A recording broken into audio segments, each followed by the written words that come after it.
오늘은 그래서 성령의 강론에 대해서 한번 생각을 해보겠습니다. 성령의 강론은 첫째, 성경으로 구속사를 증언하는 것입니다. 성령의 전략에는요, 그래도 가장 중요한 것이 말씀이잖아요. 성령의 강론이죠. 지난주에 뜻을 풀어 설명했습니다만 여전히 이 자기 부인 성령의 강론, 이 강론을 어려워하셔서 이 부분 중요하기 때문에 다시 한번 설명하고자 합니다. 2절 3절이에요. 바울이 자기의 관례대로 그 새 안식일에 성경을 가지고 강론하며 뜻을 풀어 그리스도가 해를 받고 죽은 자 가운데서 다시 살아야 할 것을 증명하고 이르되 내가 너희에게 전하는 이 예수가 그리스도라니. 바울이 데살로니가에는 이제 3주간 유했는데 바울은 자기 전략이 없었고 자발적인 자기 관례대로 성경을 이제 강론을 했지요. 자기 전략이라면은 가는 곳곳 유대인의 핍박이 기다리고 있는데 뭐 하려고 그 회당에 들어가겠습니까? 그래서 바울을 하도 핍박받으니까 우리가 이방인에게로 향하겠다 그렇게 선언하기도 했습니다. 그리고 회당이 없던 루스드라에서는 노방전도를 했는데 오히려 열매가 많았어요. 그러면 자기 경험으로는 그 회당에 안 들어가야 되잖아요. 한결같이 핍박을 받고 매를 맞았는데, 그리고 지금은 문화적으로 노방전도가 훨씬 쉬운 헬라 본토에 와 있잖아요. 그것도 대도시 데살로니가에 말이죠. 그래서 그 인간적인 전략으로는 안 들어갔겠지만은 관례대로 이제 회당에 들어갔습니다. 거룩을 위한 관례에 자신을 복종시킨 것이죠. 자기를 부인했어요. 그래서 3주 동안 회당 예배에 참석해서 성경을 가지고 강론을 했습니다. 그런데 오늘 이렇게 잘 보면은 바울이 성경에 대해서 강론한 것이 아니라 성경을 가지고 강론했다고 합니다. 성경을 이렇게 설명의 대상으로 삼은 게 아니에요. 성경에 대한 이론을 가르친 게 아니에요. 성경 공부가 아니에요. 성경을 가지고 성경을 근거로 해서 성경을 교과서로 삼아 다른 어떤 내용에 대해서 강론을 했다는 말입니다. 근데 바울이 단지 예수 그리스도의 구속사를 마치 역사 얘기를 하듯 전했다면 주님의 순환과 부활을 증언했다고 하지 않았을 거예요. 음식을 잘 차려놓듯이 예수님의 복음을 듣는 사람이 잘 이해할 수 있도록 구체적이고 선명하게 보여주는 것이 증언이라고 했잖아요. 그럼 가장 구체적이고 선명하게 보여주는 증거가 무엇일까요? 물론 구약 성경에 나오는 모든 인물들과 사건들이 예수님을 가리킨다는 것을 보여주는 것도 증언하는 것이겠죠. 그리고 이제 예수님의 삶을 기억하며 잘 알려주는 것도 증언하는 것이고요. 하지만 가장 강력한 증거는 지금 회당의 청중을 향해 강론하고 있는 설교자 바울 자신 아니겠어요? 설교자가 자신과는 전혀 상관없는 이야기하듯 주님의 순환과 부활을 설명하기만 한다면 그것이 무슨 강론이 되고 증언이 되겠습니까? 어떻게 그런 설명으로 청중을 설득하겠어요? 설득했다기보다 성경을 펼쳐놓고 그저 아는 사실을 증명하면 되는 거예요. 이걸 구속사로 이제 전했다고 하는 거죠. 그래서 그 얘기만 듣고도 데살로니가 교인들이 복음을 확실하게 갖게 됐습니다. 3주 만에 믿었다는 것은 오래 전에서 하나님의 역사가 나타나는 것만은 이제 아니라는 거죠. 그리고 믿음은 정말 선물이라는 거예요. 부요하고 성경 공부도 많이 한 1년 6개월이나 한 고린도 교회에는 음행과 이제 이런 이단 등 아주 문제가 많았죠. 데살로니가 교회는 3주간만 머물렀는데 기복신앙이 아니라 그리스도가 해를 받고 다시 죽은 자 가운데서 살아난다는 이 복음에 이 교인들이 반응을 했어요. 왜입니까? 데살로니가 교인들도 핍박이 많았기 때문에. 그래서 믿음의 소문이 각처에 퍼졌다고 했습니다. 성경을 혼자 본다는 건 공산권이나 저처럼 시집살이에 묶여 아무 데도 못 간 사람의 이야기지 우리는 혼자서 성경 보기 어렵습니다. 반드시 하나님께서 지체를 허락하시고 스승을 허락하십니다. 그래서 스승이 누구였는가, 내가 어떻게 복음을 받았냐는 아주 중요합니다. 그래서 바울은 예수님의 구속사를 이렇게 자신의 구속사로 증거를 제시해서 증언했음이 분명합니다. 그러니까 주님의 십자가 부활이 자기 때문에 일어난 구원의 사건이고 자기를 위한 하나님의 구속임을 간증하는 것이 성령의 강론이라는 거죠. 그러니까 예수님의 구속사가 남의 이야기가 아니라 바로 내 이야기라고 고백을 하는 게 성경의 강론입니다. 내 인생이 세속사에 있지 않고 구속사 안에 있음을 이제 깨닫고 구속사의 일부임을 깨닫고 간증하는 거죠. 이렇게 성경을 교과서로 삼아서 예수님이 완성하여 지금 내게도 선물로 주신 하나님의 구속사를 고백하고 간증하고 증언하는 것이 바로 성경을 가지고 강론하는 것입니다. 적용해 보세요. 성경의 이야기를 남의 이야기로 읽습니까? 내 이야기로 읽습니까? 예수님의 순환과 부활을 증언할 내 구속사의 간증은 있습니까? 무엇입니까? 주여.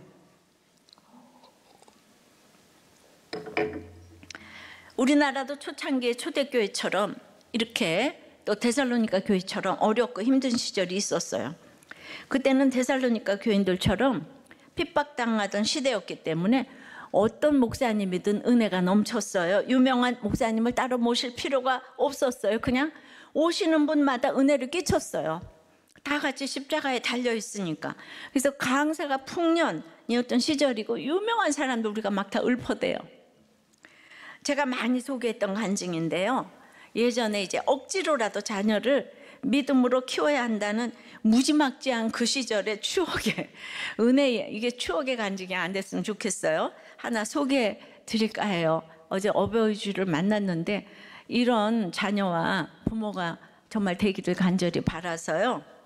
가족이 8남매인데 아버지가 맏아들은 이제 동생을 먹여 살려야 하니까 이제 사업해달라고 축복을 해주고, 둘째는 교수 되게 해달라고, 큰딸은 목사 사모 되게 해달라고 쭉 축복하다가 막내 아들인 이분한테는 이 아이는 주의 종이 되게 해주시옵소서, 그 기도하는 순간 머리를 싹 비켜가지고 도망을 갔는데 아버지가 그냥 계속 쫓아와서 끝끝내 이제 기도를 해줬다는 거예요. 머리 안수 기도를. 그리고는 이제 이 아버지가 막내 아들만 데리고 은혜의 자리는 그냥 다 데리고 다녔다는 거예요. 옛날에 우리가 이렇게 은혜의 자리라 그랬어요. 부흥 집회고 가정재단이고 그냥 마구 때려가면서 데리고 다녔는데 이 막내 아들이 은혜를 못 받으니까 아버지가 이제 너무 낙심이 되셨어요. 예, 넌 이렇게 데리고 다니는데 그래 방언 하나를 못 받냐? 이 녀석아 하는 소리에 아버지가 좋아하는 게 방언이구나. 그래서 보고 들은 게 있어가지고 그때부터 이제 가정 예배 드릴 때마다 몸을 앞으로 뒤로 흔들면서 방언을 그냥 아파파파 이제 하면서 했더니 아버지가 너무 좋아하면서 그냥 들어가고 나갈 때마다 용돈을 주니까 이제 누나한테 용돈 받는 비결을 가르쳐 주겠다고. 그러니까 나는 아빠빠빠 할 테니까 누나는 아따따따 하고.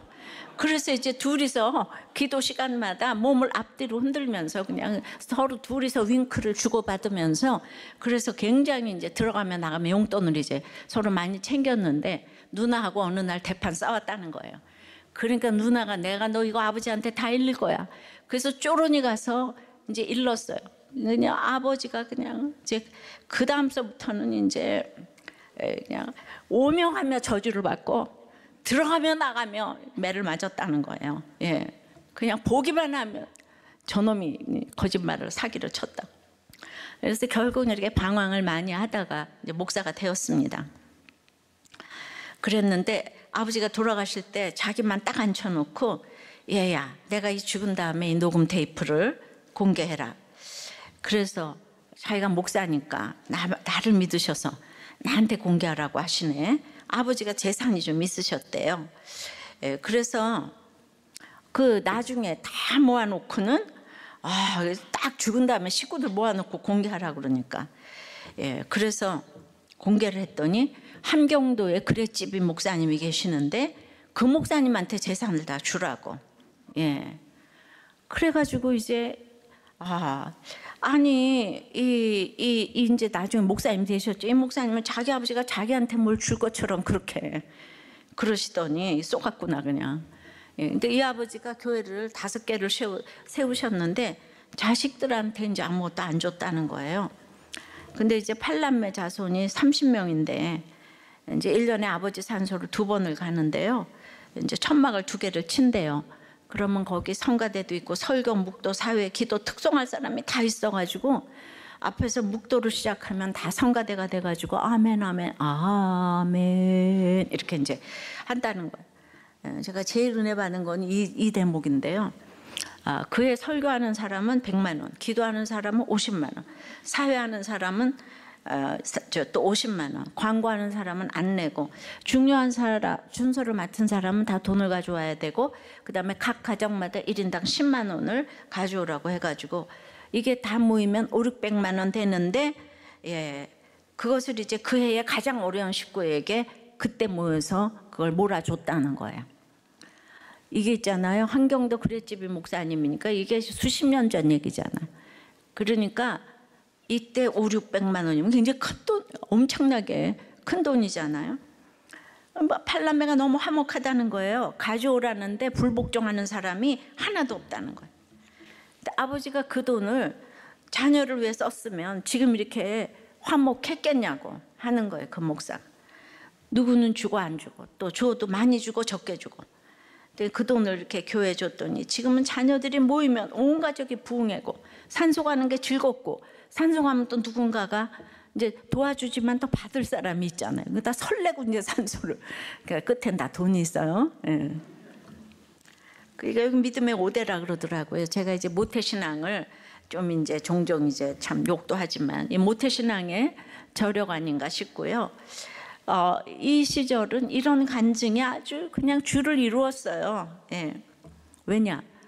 그 집이 돈이 있어도 그냥 8남매가 산다는 것 자체가 고난인 거예요. 그 시절은 그냥 그 십자가를 다 질 수밖에 없는 나라 전체가 가난하니까 가능했습니다. 지금 목사님들이 유학파도 많고 공부도 많이 하셨는데 지금 유명한 강사가 별로 없어요. 몇 명 모시기도 참 다 어렵습니다. 그러니까 뭘 말하나요? 십자가 튼튼히 붙잡고 가지 않으면 십자가 이야기를 하기가 너무 힘이 드는 시절이 되었어요. 예전보다 잘 사는 시대에서 교회 취향도 각각이라서 십자가보다는 취향대로 레벨대로 이렇게 교회가 이제 모입니다. 예, 그래서 참 우리가 이제 이렇게 그 성경을 구속사로 증언하는 성경의 강론이 이렇게 지금 이렇게 이제 선포가 되어지지 않고 있는 시대를 사는 게 아닌가 싶어요. 이 강론을 하기 위해는 자기 부인이 따라야죠. 그래서 이제 강론을 왜 하기가 힘든가 하면은 꼭 2부류가 있어요. 예, 한 부류만 있으면 그것도 문제입니다. 그래서 성론의 강론 2번째는 따르는 딱풀 성도가 생깁니다. 따르는 딱풀 성도. 4절입니다. 그 중에 어떤 사람 꼭 경건한 헬라인의 큰 무리와 적지 않은 귀부인도 권함을 받고 바울과 실라를 따르나, 이제 회당 예배 중에 모인 사람들, 유대인의 회당이니까 유대인들만 모이잖아요. 그런데 거기 개종하고 온 경건한 헬라인이 모인다 해도 유대인보다 많지는 않아요. 그런데 이 바울이 전하는 성경의 강론을 듣고 믿은 사람들은 대부분 헬라인인 거예요. 예. 그리고 또 귀부인도 헬라인인 거예요. 그랬는데 이제 권함을 받고 여기 따랐다고 그랬는데, 이 따랐다가 4절에 딱 신약에 한 번 나오는 따르다란 단어인데요. 이 따랐다는 제비를 뽑아서 몫을 정해주다. 예. 이제 수동태, 부정과거, 직설법으로 신적 수동태로 볼 수도 있는데요. 즉 그들이 하나님에 의해 바울과 실라의 몫으로 딱 할당이 되었다는 뜻으로 읽을 수 있는 거예요. 그러니까 핍박받아서 떠난 바울과 실라에게 이렇게 그냥 딱풀 같은 성도가 딱 생겼어요.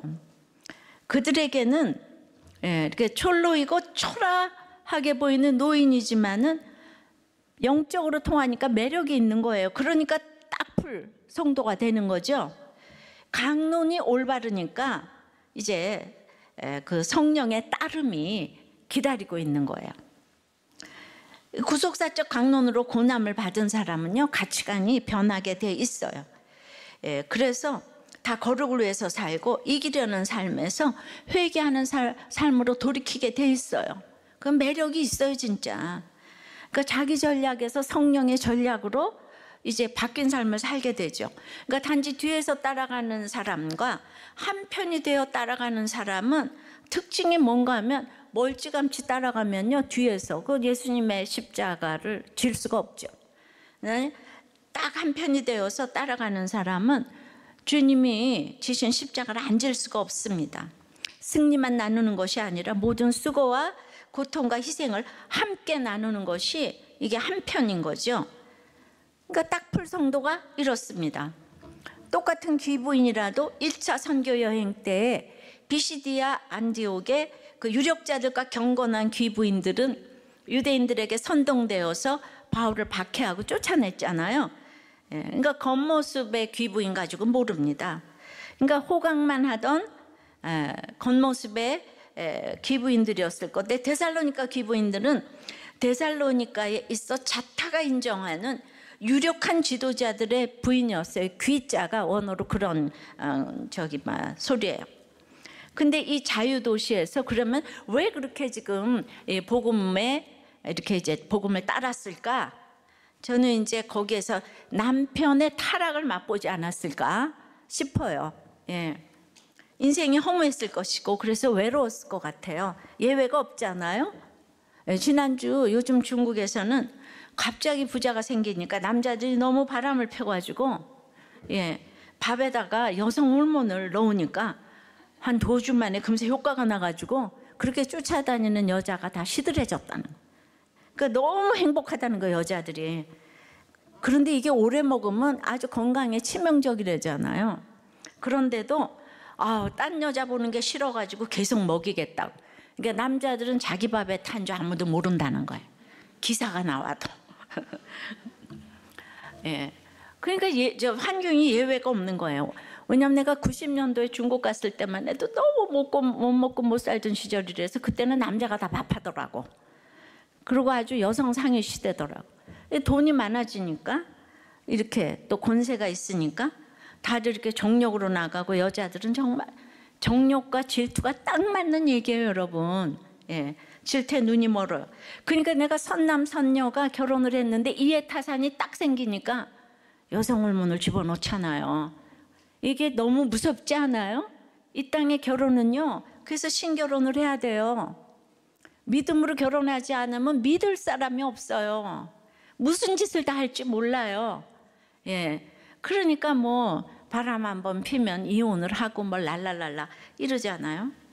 근데 데살로니가는 이런 가운데서도 그때 이제 그런 어떤 타이밍이 헬라의 다른 도시들에 비해서 잘 살면 또 굉장히 자유롭잖아요. 인권이 왕노릇하니까 그 여자들이 이렇게 간섭 없이 이 그리스도교 신앙을 받아들일 수가 있었어요.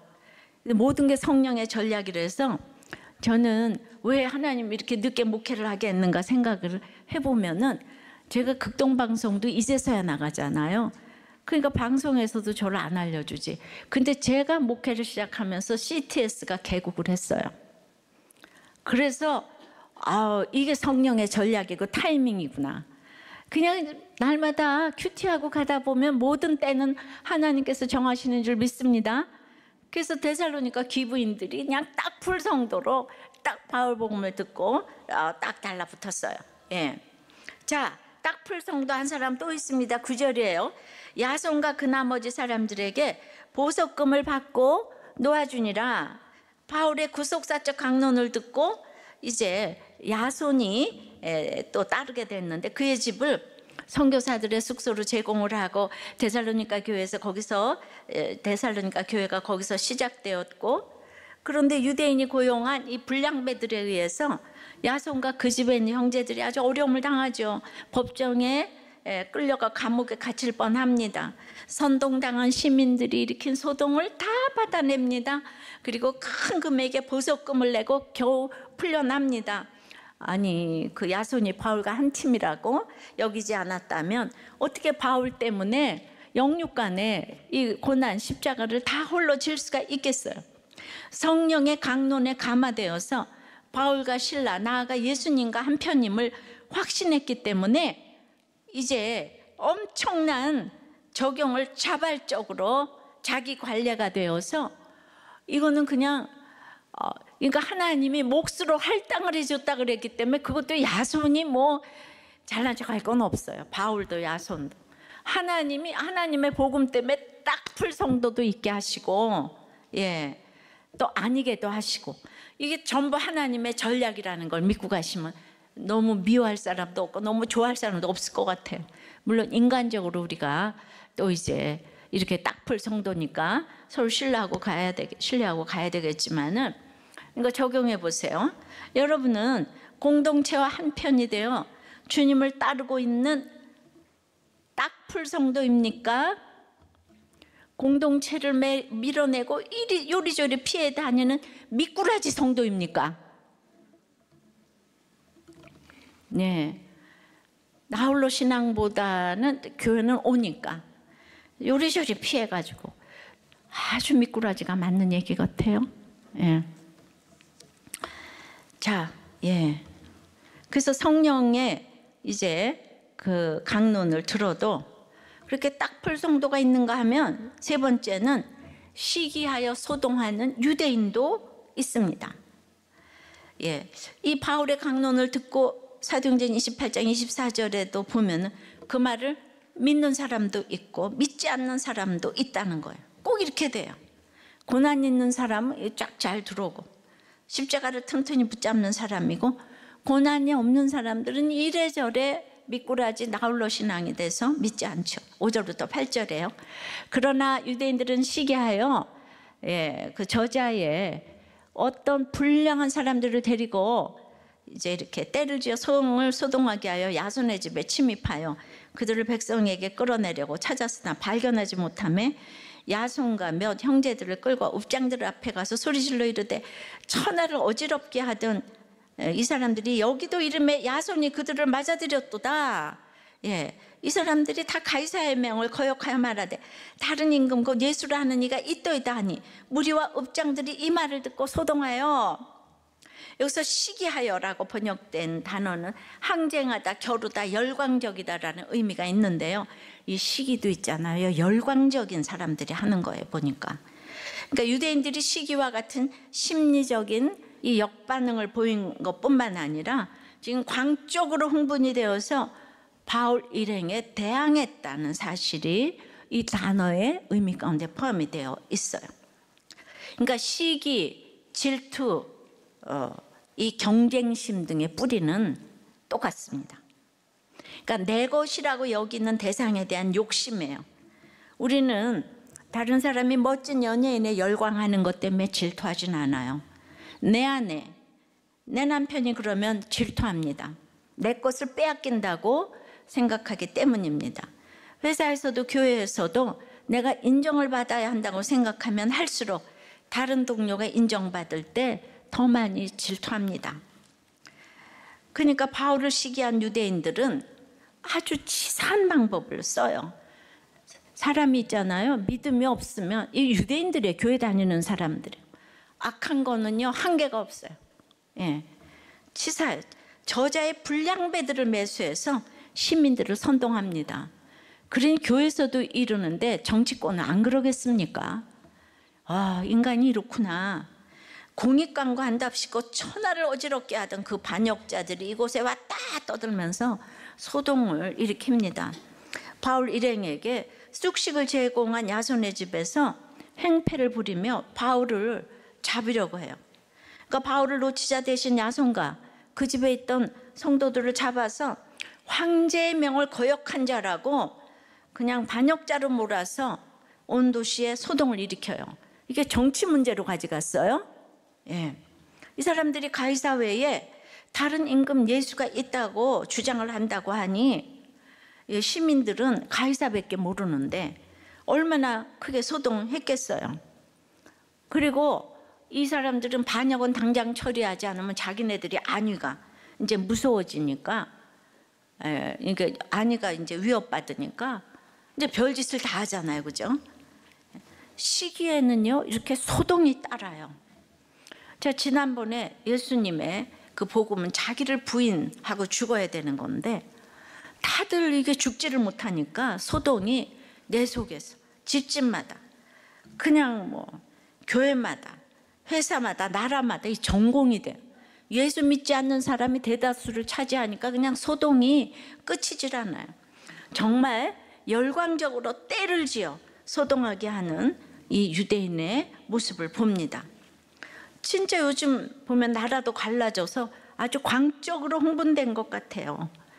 그래서 뭐 하나 하면은 뭐 하나 막 청와대 게시판에 이런 우리같이 생명보호 뭐 이런 거나 좀 할 건데 그냥 뭐 하나 욕하면 막 몇십만 명이 그냥 청원을 하고 이러죠. 그러면서 누가 그래요. 나라가 이 지경인데 우리들 교회는 가정중수만 주구장창 외치고 있으니 딴 세상 같아요. 뭐 그런 것도 있더라고요. 여러분, 수신 제가 치국 평천하 모르십니까? 나를 다스려야 가정을 다스리고 나라를 통치하고 천하가 태평해지는 것입니다. 믿습니까?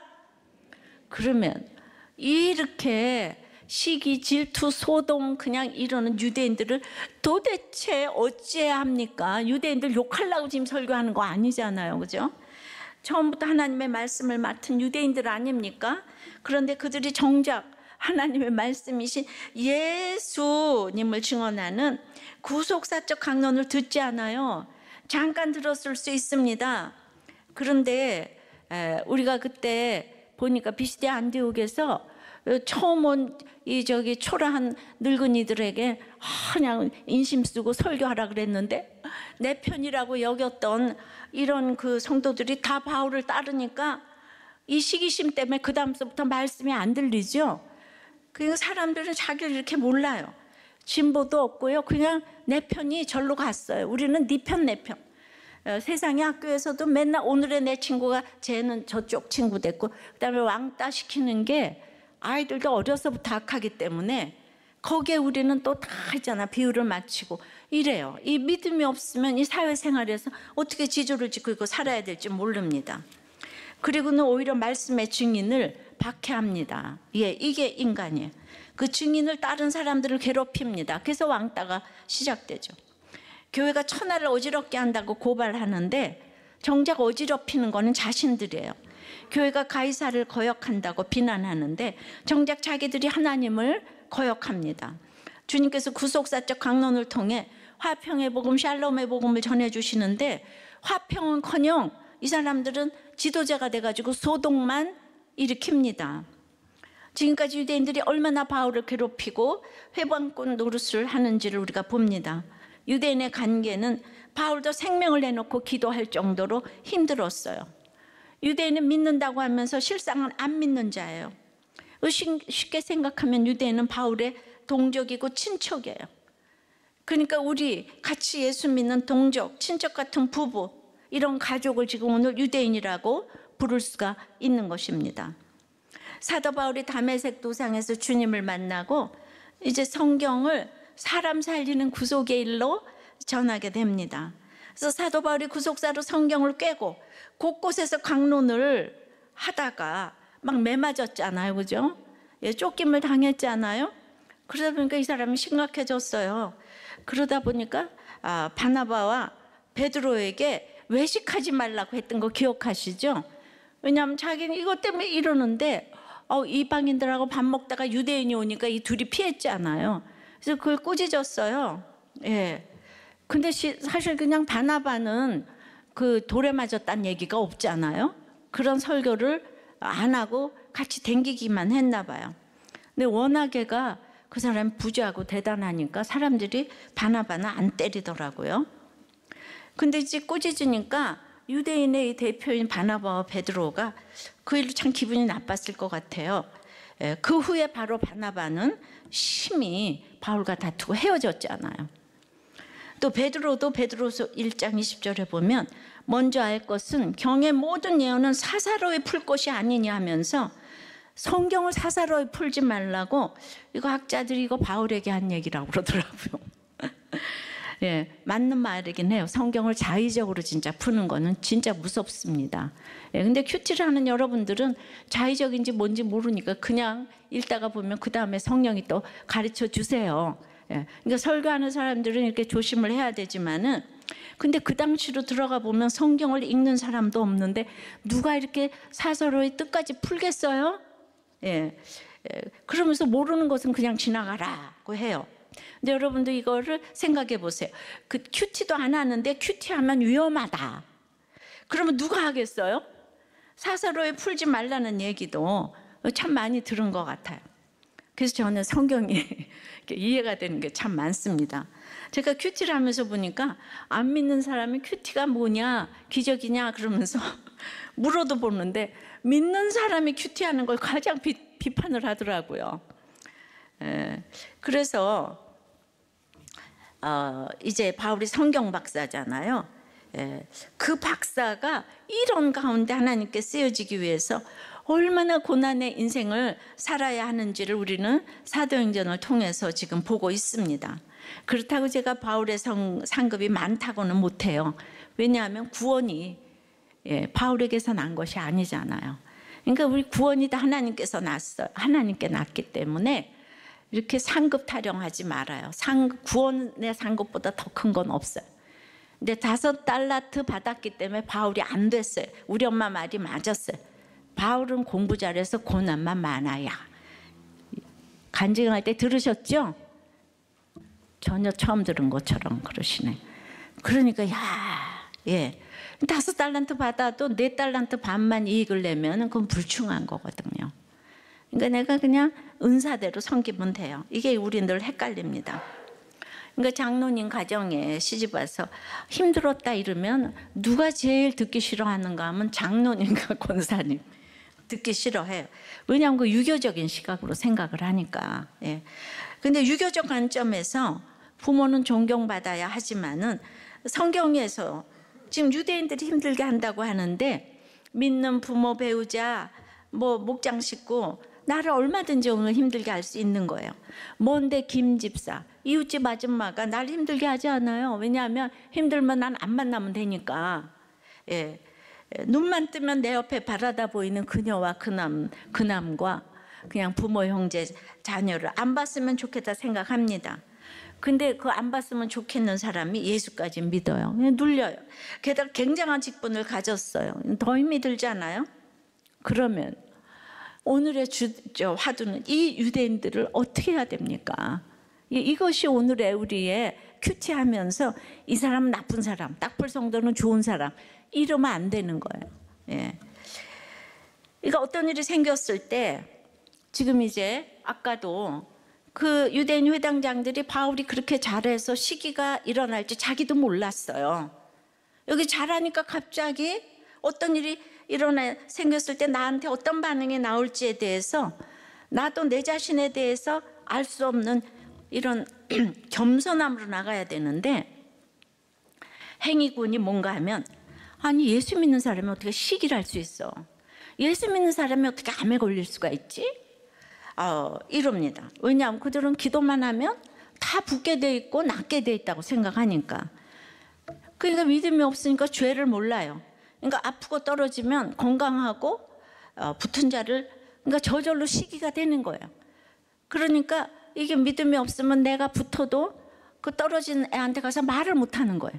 승진이 됐어도 퇴직한 사람한테 그 미안해서 어떻게 얘기해 이렇게 얘기하는 게 바로 행위구원이에요. 놀랐습니까? 그러니까 이게 자유롭지 못해서 떨어지고 어쩌고 저쩌고 하면 교회를 떠나고 바람을 피우면 교회를 떠나고 이러는 거예요. 인간이 다 죄인인데.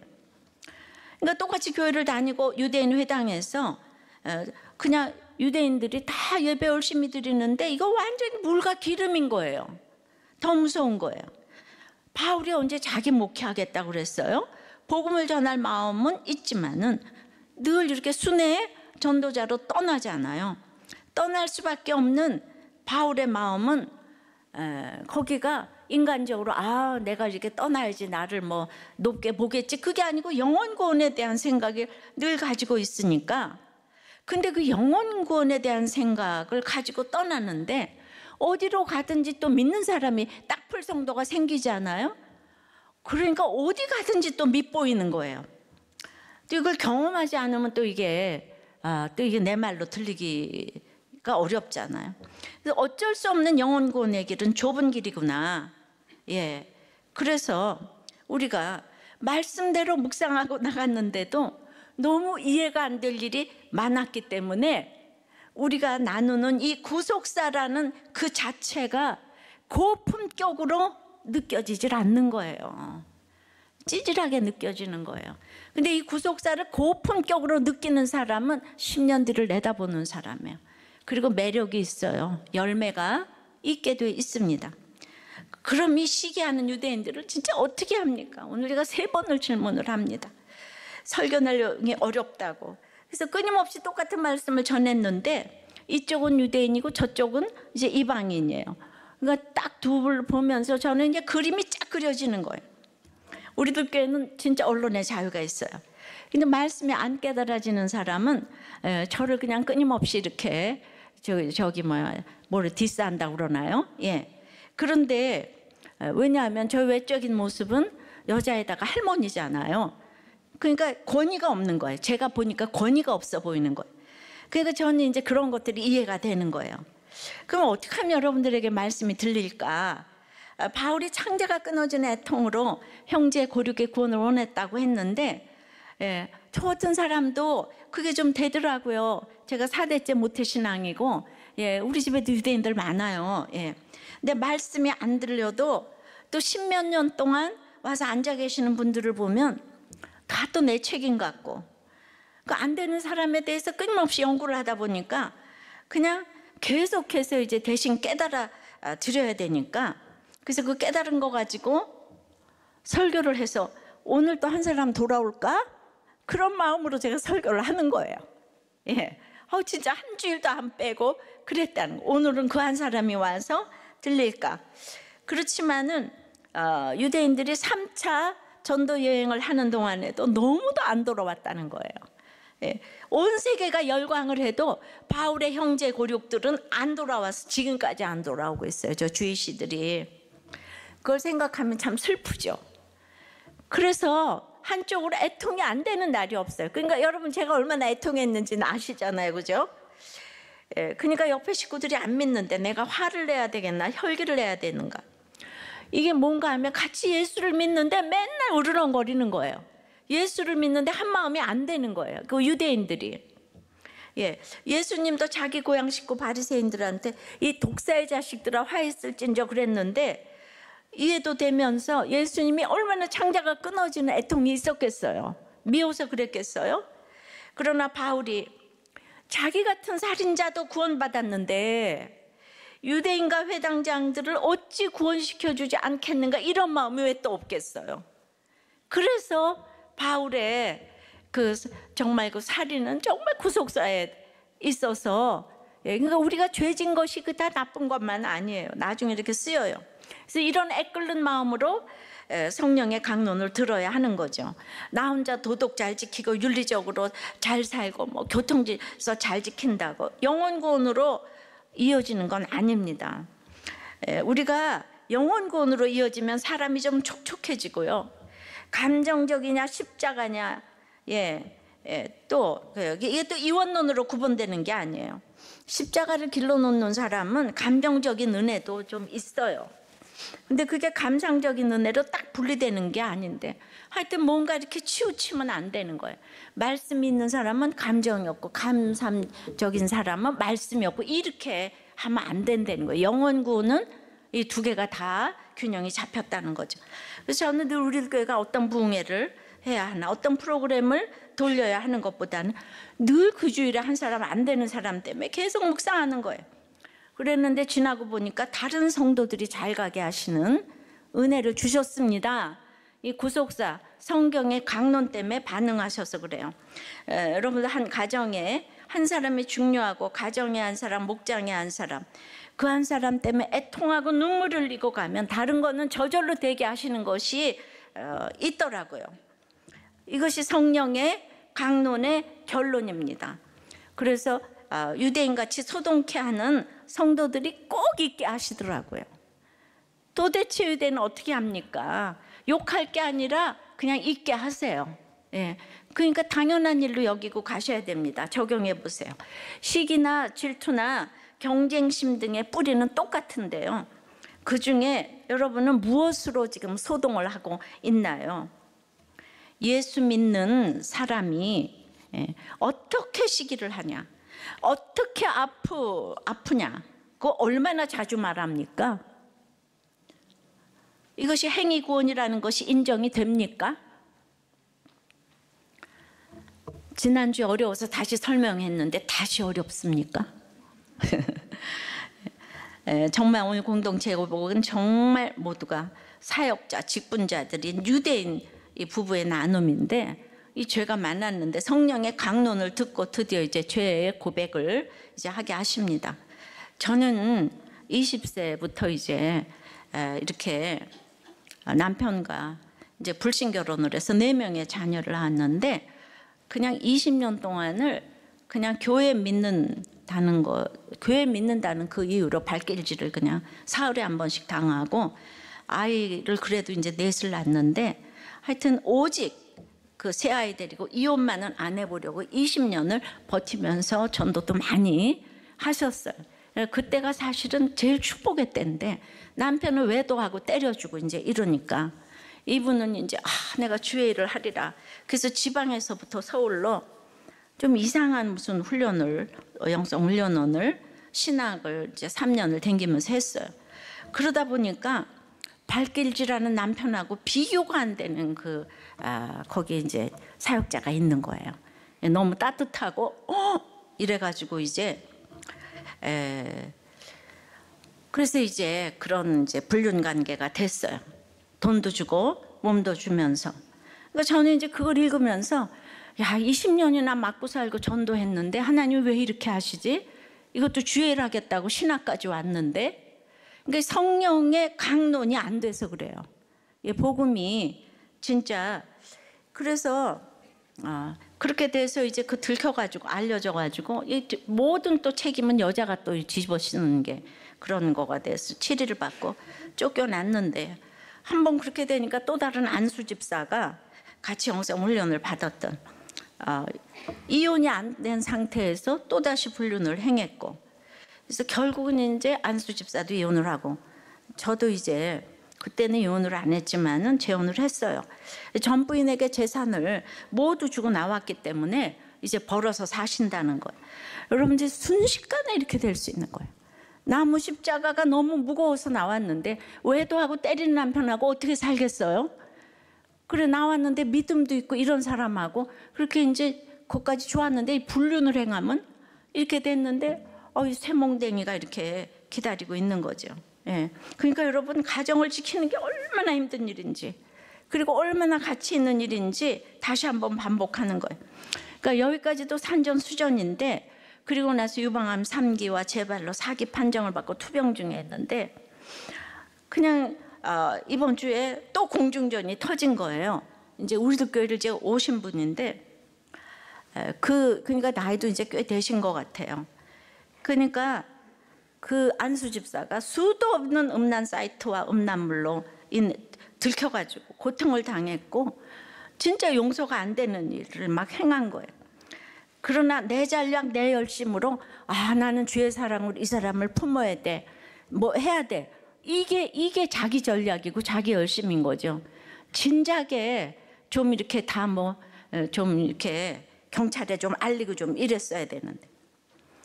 그랬는데 그래도 우리들 교회는 또 이 남편님이 먼저 오셨다는 거예요. 전도를 또 하셔서, 죄 많은 곳에 은혜가 많잖아요. 그랬는데 이번 주에 남편이 또 어떤 유부녀하고 음란 영상을 이렇게 주고받은 그 카톡이 와가지고 핸드폰 속에 모든 지인이나 폰 번호를 다 알아냈다면서 그걸 다 보내겠다고 돈을 내놓으라고 이제 그 여자가. 예. 그런데 이제부터는 해결책이 있지. 공동체가 있잖아요. 목자님과 또 이제 부부목장 목자님에게 상담을 하니까 당장 경찰에 신고해라.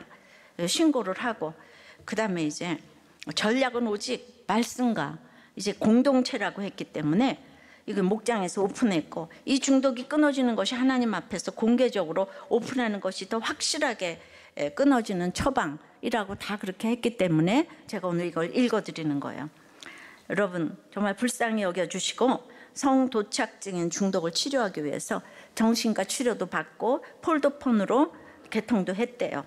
여러분 이렇게 날마다 한 사람의 아픔이 계속되어지기에 우리들 교회가 걸어간다고 생각합니다. 여러분 이 가정 살려야 되지 않겠습니까? 예, 이건 누가 살려요? 나라가 살려요? 경찰이 살려요? 목장이 달려들고 기도하면서 소동이 일어났지만 경찰에 신고도 하고 목장에 묻기도 하면서 결국 죽어야 한다는 자기 부인을 통해서 딱풀 성도가 되실 줄을 믿습니다. 성령의 강론은 한 가정을 살리는 일입니다. 이 가정을 살릴 때 다 살아날 줄 믿어요. 말씀했습니다. 우리 가운데 오늘도 내가 안 살아볼까, 내 속이 소동을 해서 요동을 해서 시기와 경쟁과 질투에 눈이 멀어서 이혼을 한다. 아버지 하나님, 이렇게 생각하는 사람들, 또 정말 누군가가 난 이제 다 헤어지고 하는 이런 생각을 하는 분들이 있다면은 이 성령의 강론을 듣고 아버지 하나님 성경을 가지고 내 인생을 조명해 볼 수 있는 성경이 내 이야기가 될 수 있도록 주여 인도하여 주시옵소서.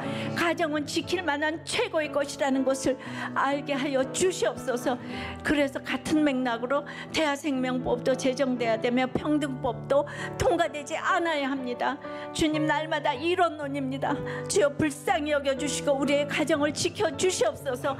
한 가정 살리는 것이 우리가 살고 교회가 살고 나라가 살게 되는 비결인 줄을 믿습니다.